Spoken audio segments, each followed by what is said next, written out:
At £800? I can quite believe it, said I. Some of them are white as these are, I presume. But I want you to describe it for me, and as accurately as your memory will let you. How will that help to its recovery? She asked, looking at me questioningly.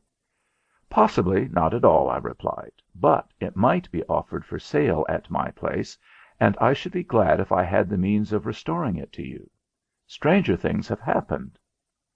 I believe, said she sharply, you would like to find out the thief yourself.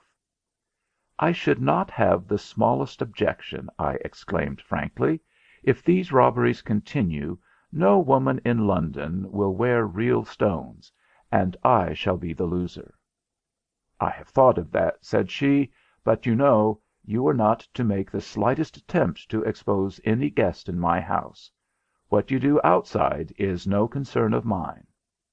Exactly, said I, and for the matter of that, I am likely to do very little in either case. We are working against clever heads, and if my judgment be correct, there is a whole gang to cope with. But tell me about the rubies. Well, said she, the stolen pendant is in the shape of a rose. The belt, as you know, was brought by Lord Faber from Burma. Besides the ring of rubies, which each drop has, the missing star includes 4 yellow stones, which the natives declare are ripening rubies. It is only a superstition, of course, but the gems are full of fire, and as brilliant as diamonds. I know the stones well, said I. The Burmese will sell you rubies of all colours, if you will buy them, though the blue variety is nothing more than the sapphire. And how long is it since you missed the pendant? Not 10 minutes ago, she answered. Which means that your next partner might be the thief, I suggested. Really, a dance is becoming a capital entertainment. My next partner is my husband, said she, laughing for the first time. And whatever you do, don't say a word to him. He would never forgive me for losing the rubies. When she was gone, I, who had come to her dance solely in the hope that a word or a face there would cast light upon the amazing mystery of the season's thefts, went down again where the press was and stood while the dancers were pursuing the dreary paths of a square.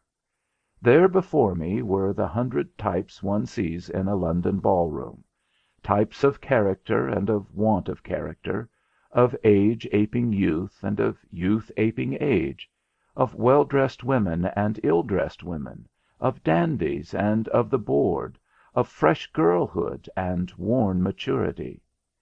Mixed in the dazzling mêlée, or swaying to the rhythm of music-hall melody, you saw the lean form of boys, the robust forms of men, the pretty figures of the girls just out, the figures, not so pretty, of the matrons who for the sake of the picturesque should long ago have been in.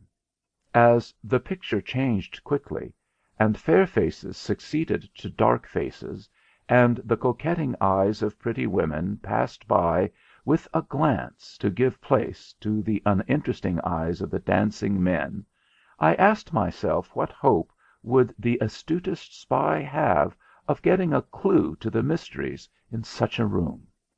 How could he look for a moment to name one man or one woman who had part or lot in the astounding robberies which were the wonder of the town?